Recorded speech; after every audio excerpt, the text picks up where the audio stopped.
I'm really excited to introduce you to our panel today. We've got 3 amazing women and 1 amazing man on the panel. And the topic today is how to own your space, and that's all about communicating with purpose. So I'll let everyone here introduce themselves really quickly, and you'll understand why we picked them for this topic. So shall I start? Okay, I'm Oliver, I'm the CEO of Eo Ipso Communications. Hi. When I think about communicating with purpose, really there's one big question which comes to my mind. Is this just a buzzword, or are we really seeing a shift in behavior, a shift in business, a shift in society? I've been thinking about that quite a bit for the last few months and weeks, and just thinking back on the stories I saw this week, or which I came across recently. So Zara, one of the biggest clothes retailers in the world, they announced that all of their fabrics will be sustainable from 2025, with Mercedes announcing that they will move to CO2 neutral production in Germany in 2022. I saw a lot of coverage about the increase in ethical investing, so that investors actually take an ethical view on the companies they invest in. And I could probably name many more. So are these just individual data points, or are we really seeing a shift in behavior, a shift in society? I think overall we do see a shift. When you think back to what Milton Friedman wrote in 1970, he wrote that the social responsibility of business is to increase its profits. And I think if we listen to that now, it just seems a bit alien, it just seems a bit out of date. But that has been very influential, especially in the States, for many, many years. But I'd like to conclude that that's out of date, and I think we're moving past that. So where are we today if that's no longer valid? And I think today we talk a lot about dual purpose. This morning we spoke to Judith, who is the CEO of Better Place, which is the biggest fundraising organization in Germany. There is 80 million for charity already, mostly using technology. He's linked to Judith, obviously. He's on the board, I think, so great organization. And I asked him specifically what he thought about dual purpose, i.e. companies which have 2 purposes, making money, but also having a positive impact on society. And he said, well, I really like the idea if they mean it. And I think that's exactly the point. It can't be greenwashing, pinkwashing, or whatever. It needs to be a real second purpose, and then it makes a lot of sense.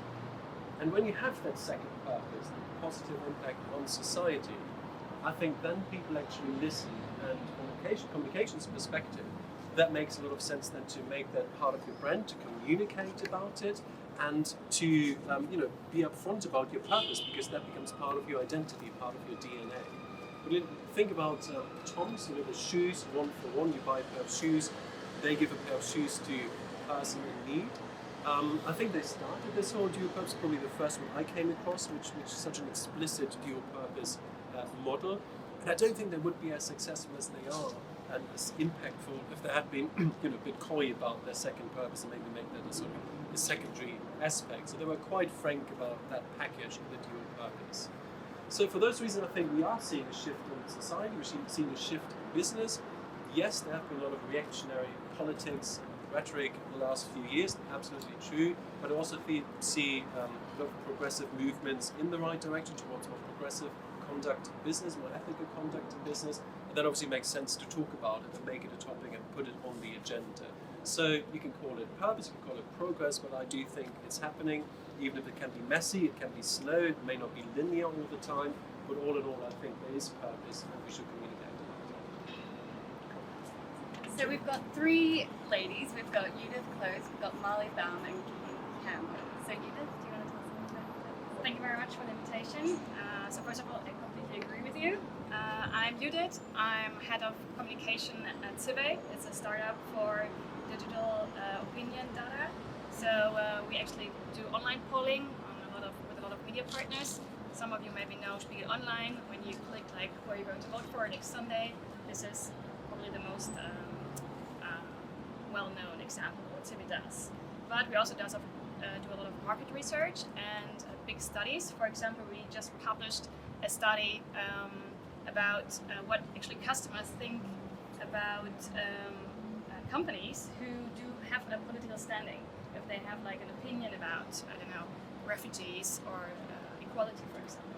And we just see in this study that every second Germans as our group here, is actually in favor of it, and it's getting even bigger every time. So we see there's actually a shift. People actually recognize if there's a company with a purpose, and if they also use this purpose for a political opinion. From my background, I actually worked 10 years in political campaigning for the Social Democratic Party. For example, I was more than 5 years political advisor for one of the vice chairpersons.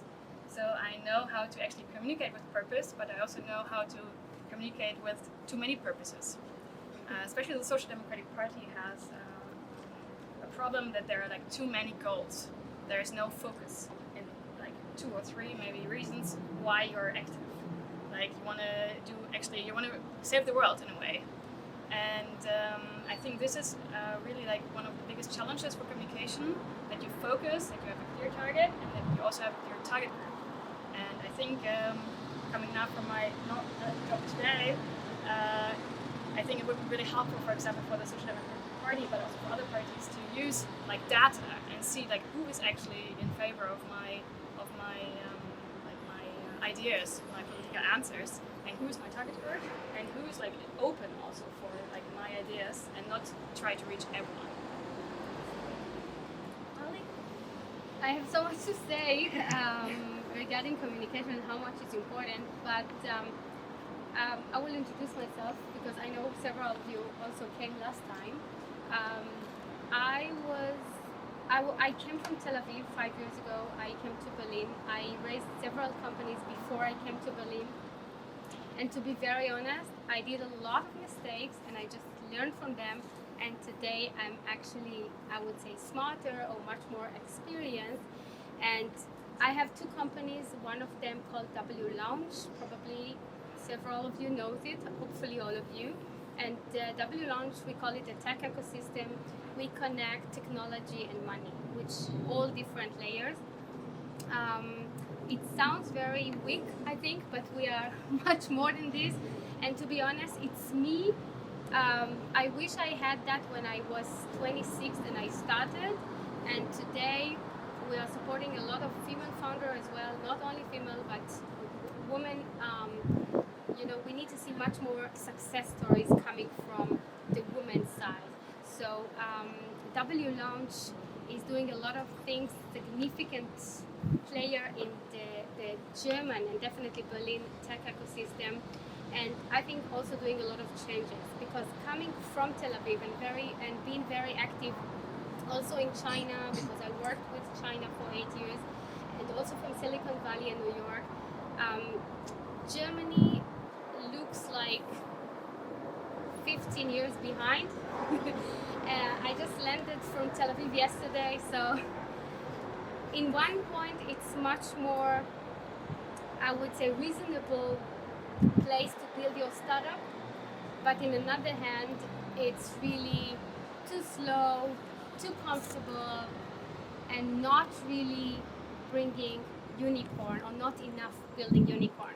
So I think that it's kind of like someone that comes from the future. This is how we see ourselves, me and the team, and bring a lot of value to it, to a local tech ecosystem. One of it is to see much more women in powerful places or key position, because it's super important to be a diversity. It's bringing much more success to business. And in another hand, once W Launch became very strong, we took a decision, we built different team, and we're actually raising a fund of fund. And the fund of fund is outcome for everything I did in the last 20-25 years, and understand that as a woman, we have to support much more in women and also diverse team, and come from a powerful a place into those venture capitals that's still controlled by white male guys, which is not bad guys, but we definitely need to see much more diverse in there, and to see much more available capital for a startup locally, but also a global. It's not a German problem, it's a global problem. So I will talk later about communication. Katy? I'm not going to talk that much about who I am. I don't have anything Yes, you smart do. to say right now. I'm Katy. I work at APX, which is a VC from Axel Springer and Porsche. Aside from that, I also am the CMO at a startup here in Berlin, and I also have my own startup. So my 3 big favorite topics are mental health, diversity in startups. So if you want to hear about those, I'll be talking about them here and then afterwards. So the overall topic for today is communicating with purpose, which is, as Oliver outlined, something kind of difficult to do in 2019. And as Judith said, sometimes you have too many purposes. So I'm interested to hear from you guys. Where do you start with that? So maybe Oliver, you want to kick us off? Yeah, I think it has to be consistent with your values and the purpose of the company. So it should not be something that you invent to have another purpose. It should be instrumental. It should be part of your DNA. The other thing, however, is in a way companies that have been around for a long, long time. Have been around for a century. Obviously, their agenda changes over time. So in the sector, it's really important to take on board what society needs and society wants. So climate change, for instance, inequality, these are topics which are very topical today, diversity, in the way they were 50, 100 years ago. So clearly it's important to think about what day and age do we live and adapt to that, but at the same time, especially for younger companies, it's often part of the DNA. I think authenticity is really important. Like everything has to fit to you, to your values, to your positions. And it doesn't matter if it's a company, if it's an NGO, or if it's a person. Maybe coming from a political background, of course, it's really important that a person is really authentic and that you can trust them. So I think purpose really has to fit to it. And having seen a lot of examples, especially from like social democrat politicians, they try to change too much. For example, people told them you have to change like this, you have to change like that. Maybe Martin Schulz, maybe most of you maybe know him. He was a candidate last time for the Social Democrats. He changed probably too much. So you see that the purpose, or he lost maybe the purpose. He lost the direction. And Can we define what we all mean by purpose? Yeah, sure. So this is like a start. for me, by purpose, I mean it's like values and goals. Like what's your target, and does it have any like value behind it? What's your main reason why you act like for something? Why you're active? What do you fight for? And for me, of course, with my background, I think it's always like a political or societal reason. So yeah. I would say it's a why plus impact. It's simple, isn't it? I can add to that the last biggest trend right now for investors, also venture capital, definitely business angel, it's called impact investments. Because today it's great to invest and see returns, but it's even greater to put money and also to know that you are doing good with this money, which means there are two purposes, as you mentioned. And for me, I think I've learned, I'm not 20 and not 30 something anymore, so I've learned through the process that actually what makes me wake up every morning, it's the purpose. It's the goal. But of course, eventually we need to do money. So there is a business plan, absolutely. It's not instead of, but there is a purpose. So for W Launch, for example, I know that W Launch can make Germany, or let's focus on Berlin, the next Silicon Valley in Germany, in Europe, because everything we need, the puzzle parts are here. It's just not communicating enough, a proper communication. So we need to connect the dots. This is our main purpose. We need to see much more women in high position in politics. And yes, we have Merkel, but it's definitely not there and not enough. We need to see how the New York mayor and local government supporting female founder and encouraging that by doing, not only by talking. So I would say copy or learn from positive examples and bring it here, or also build it from ourselves and know the market, know the needs. And raising fund of fund is pure for bringing a huge 10x profit to our LPs, to our investors, for sure. But it has to be with the meaningful, because I cannot see myself wake up every morning and working for someone else. Of course I am, because we have investor, everyone has his own investor, but eventually we have a purpose. So even before launching the Magda Group, this is the fund, or together with it, we just launched recently a movement that's called I'm a Magda, because it's kind of like a fire, and everyone talking about, or everyone around me, I would say right now, talking about how can I be a Magda? And Magda has its own values, which means how you support women, how you mentor women, how you open doors for women, and all of this. Yes, this one is communicate and focus on women because this is what we want to change as an investor. The investment has to have a goal and purpose. So everything has to go both layers. It's the purpose and of course the business model and the business plan. If I may add to that, but I think it's really, really important that it's not only like a CSR strategy, like that you invest in something and you can be like a greenwashing or whatever. It has to be on the CEO level, like the head of the company has to be the leader in this position and has to be like, has a standing in it, and has to use it for interviews, and also of course has to, as you said already, it has to be part of the company as well. Like if you're doing like a quality, something about equality, of course your company must like include this in the strategy of the company itself. Otherwise, it's not really trustful. It has to be pure. But what do you do if you have a CEO that doesn't really believe in it? So like, I'm just curious. I have a show of hands. How many of your leaders or CEOs are like pushing diversity right now really hard? Don't all raise your hands at once. There's one. Put your hand down. I'm your boss. That doesn't count. Okay, so we have like 2 or 3 people. So what's I know, I'm really also interested to know what your advice is to people who, because I also believe it's top down. I don't believe it's bottom up. I think diversity and inclusion have to come top down. Yeah. And I also don't believe that. And I mean, I'm sorry for all the white straight men in the room, but I don't believe that diversity will ever come from a company run by a straight white man, because they've never walked in the shoes of a woman or a woman of color or a person of color or someone who's transgender. So what do you do when you have a CEO who doesn't believe or is putting in time and energy for diversity? For them, diversity is a float at the CSD parade or changing their logo for that fucking month where all the logos went rainbow and then suddenly they all went back again. So what do you do for these situations? I think this is a really good question about authenticity and the role that plays in terms of communication.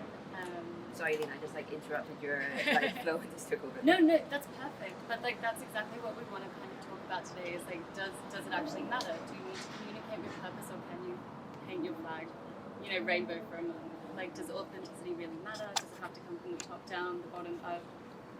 So back over to you guys. I would say you can smell it in a second. Oh yeah, for sure. Exactly. Because if it's not authentic, you can see, how the company runs, the communication immediately. And I can give you even like examples. Like for example, being a fund of fund and not another venture capital, it's exactly the purpose. You come from the top and then you go into those venture capitals and we say like, they want to be in our portfolio. So we say like, great, open your portfolio. Let's see where you put your money. Which means if you put your money where your mouth is, or you just talk about that, and how much the team are diverse, how much you have awareness of female founders, in general. And I can tell you that if you are so sure and deliver the right message, which means my message, for example, it's not invest in women because it's nice to have. It's when you see a company that they have diverse team, literally the business is making much more money. So they find out much more markets, different products, much more fit to a product market, and if all those people that involve understand that this is on the purpose of the success of the business, it's easier to implement that. And then you see if it's really happening or it's just talking about that. But I think the topic of authenticity is really interesting. I am very aware this is being recorded, so I'm going to watch how I say this. I used to work at a company, you can figure it out from my LinkedIn, that my boss said to our team, we should hire more people like you, so I'm queer. We should hire more people like you because you don't run off and get pregnant. And this company right now is like blasting their LGBT flag everywhere, and everyone knows it's not authentic. And like I have a huge problem with what happened last month when every single company changed their flag. Like, that's not how it works. Like, it's not just about changing your flag. It's about having this whole strategy that covers it. Like, are you putting in a diversity charter that covers every single person? And I'm also, like, the thing that upsets me a lot about Berlin is when we talk about diversity. First of all, we talk about diversity way too much. Like, let's fucking get over it and talk about inclusion, because that's actually where the real topic is. But anyway, going back to diversity, we talk about diversity in Berlin, and we talk about women. Like, this is it. Like, diversity is not just gender, it's much more than that. And I think Berlin is really slow in catching up on this and making it authentic. They're just like showing women like wherever they go and like putting them everywhere, but they're not actually thinking about what does diversity actually mean. And I mean, everyone I think knows the quote that diversity is being invited to the meal and inclusion is being asked to sit at the table. And really, how many companies right now in Berlin are really being that inclusive, that they're having women of color, they're having people who are disabled, they're having different genders there. And we still have this huge problem in Berlin, because I think we're not the way, like, and I think this is what will hold us back with startups, is that every time I open my LinkedIn or my Twitter feed, I just see like straight fucking white men who are raising money for startups, and they're like completely homogenous. Where are the female founders? Where are the disabled founders? Where are the LGBT founders? Like, and this is something that's really interesting, that in Germany there are not that many out founders, because they know that like realistically investors will not invest into queer or gay or bi or trans founders. So I think we have a deeper issue in Germany to do with diversity than just, hey, should we change our fucking flag for a month? If you Sorry, think I'm really passionate about that think topic. about Berlin, don't you think it's much more diverse than Germany? Oh, Germany? I don't even think about Germany. Like, Okay. I can't process that. Like, I Just left to put Germany. the card on the I left table. Berlin like 1 hour outside Berlin, and I went to this hotel with a friend of mine, and I walked in to the breakfast hall, and everybody was pointing at me, and I asked her, I was like, why are they all pointing at me? She's like, you're the darkest person they've seen. That's an hour. So I'm still trying to work on Berlin. Like, I've given up on the rest of Germany. So that's a lost cause for me. So maybe an interesting question, particularly both of you, I guess, are working in a VC and with founders, and you're working, for an actual company, and you are a founder yourself as well. Where do you see your role in this, in terms of communicating with purpose, really promoting authentic communication and making it a better, more inclusive workplace?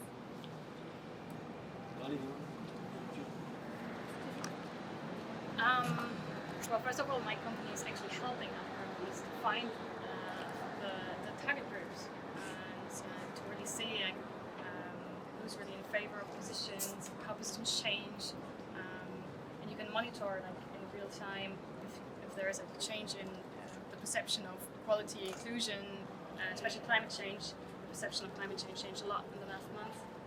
So I think it's really good to use data to actually see what's actually your impact, as you said. And maybe this is also helping for your thing. Like, if people really see that it has an impact and that it's also maybe good for their for the money for the company, they see that it's actually more customers, more sales, higher sales. Maybe they can see, okay, it's actually good that you have diversity in your company, that you're like not only fighting officially for LGBT, but you also include the people because it helps you, your company. I think this is always like, probably for this target group, an argument. It's always results in money, which is of course not the real purpose, but this is probably how you can help with this. But there was the Harvard Business Review article, I think, that came out this year that like showed that more diverse teams make more money. Of course. So it's a very logical thing to have a diverse leadership team, diverse teams everywhere. I mean, there's a story about Audi that were working on like a problem for 12 years and they couldn't figure out how to solve it, and then a woman engineer joined and fixed it within 15 minutes. But like the more diverse you are, the better are your products. Yeah, but I honestly don't believe anything happened since this article came out. This article came out, everyone tweeted about it, and it was like, oh my god, this makes so much more sense, but did nothing internally.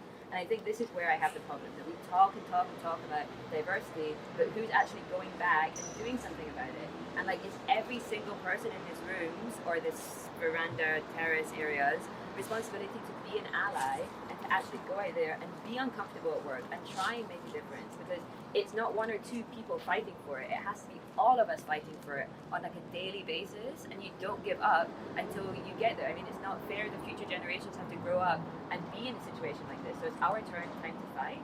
And I notice this happens in the US so much, It's also because they have the world's most fucked up president. But I try not to talk about it too much. But I mean, they're fighting for it because they're in a situation where they have to fight about it. Like, they fought about Me Too. We didn't fight about this stuff in Berlin. Like, we're not as active or progressive as, like, really, we come to these things, we'll network and talk about it, we'll tweet about it, but are you really going to go back tomorrow and make an impact in your work? Are you going to sit down with your manager and ask for a diversity charter? Are you going to ask about the salary pay gap? Like, you're actively not doing as much in Berlin as I expect us to be doing in 2019. Let me add to that, because there's two ways to talk about that. One, as a company. So as a company, you have values, you fight for them, you communicate that way, but also as a person, you know. I think I just, without even understanding that, took on myself a mission, and which means if I came with a crazy idea, or the crazy Mali that support women, or want to see much more women involved, or figure, you know, point finger into venture capital. So like, you don't have enough women. You have 0 women in your team. Like, how you even have like the right cash or have a deal flow? So I think we just need to stop being afraid or scared to be very okay with everyone, because in Germany, yes, we are too comfortable. There's not a lot to fight for, but here we are giving a huge purpose to fight for. And to be very honest, I didn't do it with understanding what I'm doing. I just did it because I have kids. I understand how it's supposed to look like. And I think W Lounge is really fighting for that. And I think me as in person, it became part of my USP or DNA. And today, after several years and a lot of, you know, I just killed my heels by, you know, walk the talk and doing this. And I think that at the last year we are starting to see the fruit, which means we see venture capitals sending me emails. We hired women to our team, so Mali, we are diverse. This is a huge step. And then a venture capital that have really problem with deal flow, and they coming to me or to W Lounge, it doesn't matter, it's the same, and say like, can you help us? So how can we help them? We can help them only if they will have the right people in their team. They will be much more open. Like, even when Katy started APX, we had this conversation, like how we open the door and put a red carpet for female founder also, but also diverse team to feel welcome. And that's the problem, or that's the reason that, you know, this is the purpose. And then you see the politics, and then you see the mayor, the Berlin partner, everyone talking about diversity, everyone talking about how much Berlin is much more welcoming. I'm also partner in the Start Alliance, which is the government program to bring startups from 10 other countries, to show them the Berlin ecosystem and to hopefully see them open and company here. This is all of it. This is tons of parts that building the puzzle of how Berlin looks like and how much it's welcoming for people that they are different and much more diverse society. So I think it's also a personal responsibility. Yes, it's taking the risk, but if you see the goal, like, who cares? You know, you just go for it. And like raising a company, you go for it, you believe in it, you believe that you will succeed, and eventually it will come. It's clearly work in progress for sure. I think when you look back 10 or 15 years when we were in Berlin, many of us weren't even here, living here. So I think city's come a long way, and society's come a long way for sure. And the rents have also come a long way. But for sure, it's more to do, not to be done. But clearly we've already come quite a big step on this path. A couple of other things that make me optimistic. One is that I think there's generational change, and people who now often hire the best person for the job, and then funnily enough leads to diversity of teams, because you just hire the best person for the job. Secondly, it's good for business, as you already said, and business they're profit driven. So I think all the people who maybe have other issues, that lead to certain colour blindness or something that lead to having other issues in their minds rather than just promoting the business, doing what's good for the business. I think they will slowly retire generational change. So, as I said at the beginning, I think it's not linear, it's not fast maybe, but I do think it's happening. It's really, of course, everybody's pushing for it and take that responsibility. But all in all, I'm fairly optimistic, I have to say. Yeah, but we need to be careful. We need to be careful, as Katy said, that it's not only trendy stuff, you know? So, one is actually the political doing, and one is actually political communication in a way.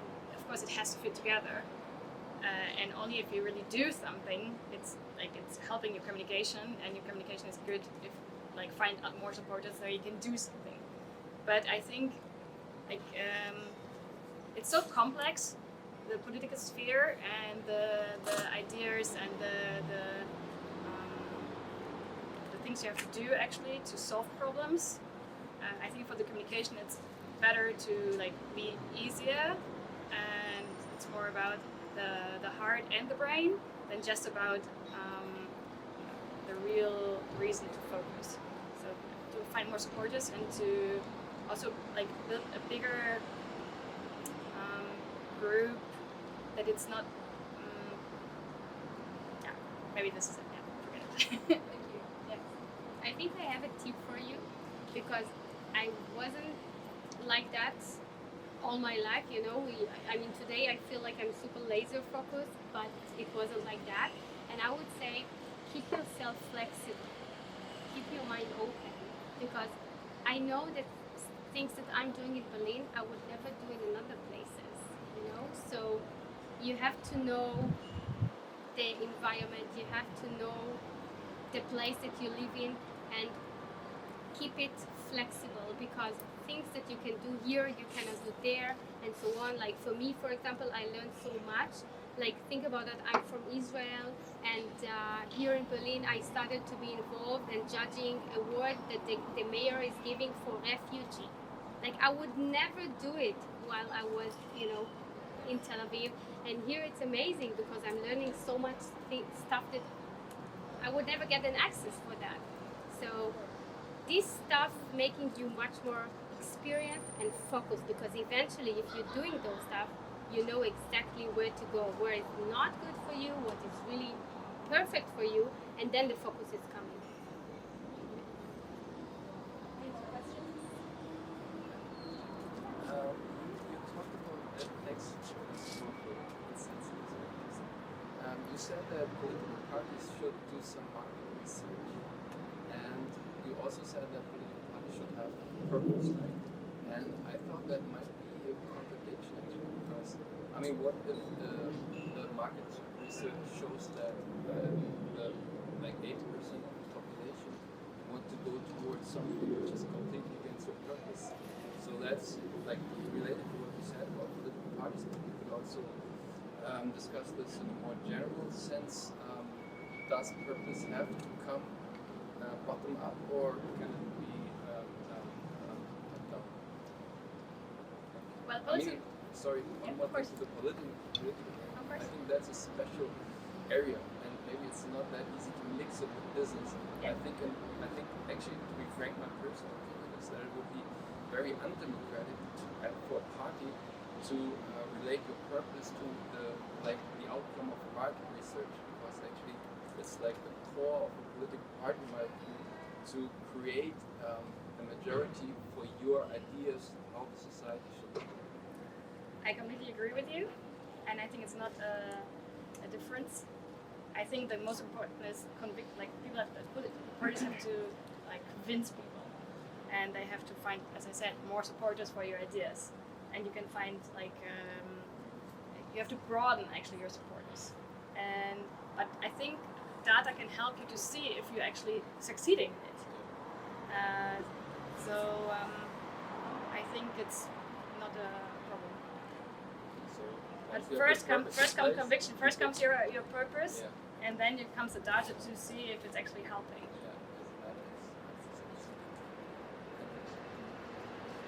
I want to wrap up soon, so people can come and talk to you guys and then we'll get more drinks. Before we wrap up, your final word on communicating with purpose. Start at the end. Right. Fuck. I think what I've learned is you should I think there's two different ways of looking at it. So like you should find what your personal purpose is, like what motivates you, what do you love, make that into your career, like what gets you out of bed in the morning, what do you want to change in the world. So for me this is mental health, and always will be, and this is what I'm really driving forward. So like, can you take, so that's my own personal purpose. Luckily at APX, I got to bring it in there as well, which I think is probably when you have the best job in the world. So I think find out what your purpose is and like spend time figuring this out. We talk a lot about purpose and impact, but we don't really sit and like self-evaluate what's driving us. We don't self-evaluate who we are, like find our authentic selves.